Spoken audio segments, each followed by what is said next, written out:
کتا اوس ته یادي د صورت په اوله کې یا د سپاري په اوله کې دا مسله ذکر شوې وه چې یو ښځه بدزبانۍ نو څه به کېږي هغې علاج څه دی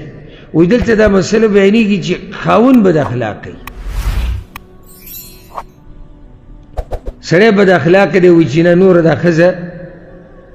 نه ساتم وإن امرأة خافت من بعلها نشوزا أو إعراضا او کچرته یوه ښځه یریږي د خاوند خپل نه د بد اخلاقۍ یا د مخړولو نه خاوند یې بد اخلاقه دی یا یې مخ اړولی دی طبیعت یې ورسره نه لګي فلا جناح علیهما نو ګناه نشتي په دواړو ان یصلحا بینهما صلحا چې دوی جوړه وکړي په خپل منځ کې جوړه کول دې څه مطلب دی مطلب دا دی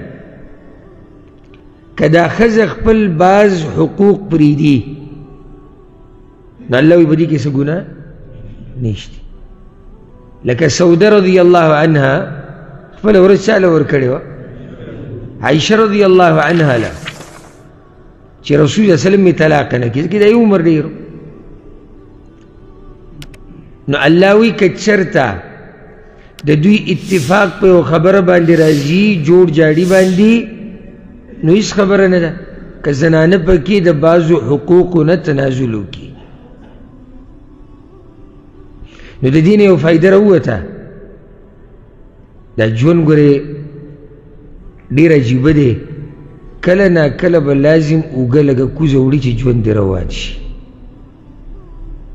هر ټیم په دې کار نه کوي تا سینه دې سې راویستي او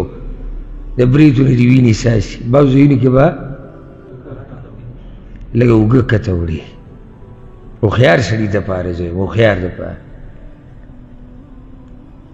اوس زنانه غریبي ژوند ولاړ دی خاوند بد اخلاقه دی یا یې ته مخ اړولی دی ور زما ورسره نه لګي هغې ورته وویل خرچه د نم نه غواړم یا یعنې زه تا ته دا هم نه یم چې زما خواله په مخه راځه خو دا خو د هغې حق دی په خپل حق ورته څه کړو پرېښودو په دې چې جوړ جاړی راشي نو کله په ژوند کې داسې حالات هم راشي نو ځي نه ځي ته ګوره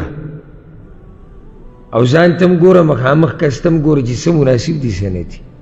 ان الله كان بما تعملون خبيرا نو یقینا الله دې ستاسو په عملونو خبردار که تاسو احسان وکئ د یو بل سره لږه ګزاره به ښځه وکړي